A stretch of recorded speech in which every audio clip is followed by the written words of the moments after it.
சொந்த உழைப்பில் 4 வருடத்தில் இவ்வளோ கோடி எப்படி வந்தது அப்படிங்கிறதான் கேள்வி. அது மீடியாவிலேருந்து இவ்வளோ ரூபா வருமா? இது எல்லாரும் கேட்கக்கூடிய சந்தேகம் தான். இப்போ என்னென்னா பாலா வந்து ரொம்ப தெளிவாக ஒரு விஷயத்தை சொல்லிட்டாப்புல.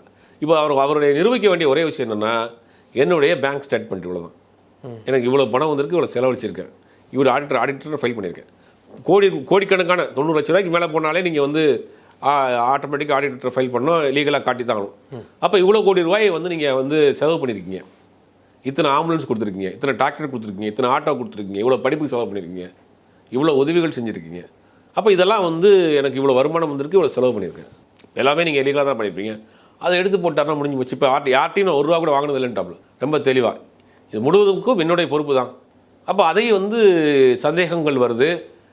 திடீர்னு ஒருத்தர் வந்து ஒரு 4 வருஷத்தில் ஒரு பையன், சின்ன பையன் எங்கே இருந்தால் வந்து பல கோடி ரூபாய் எடுத்து ஊருக்காக செலவு பண்ணிட்டு இருக்கா அப்படின்னா ஒரு சந்தேகம் வருமா வராதா?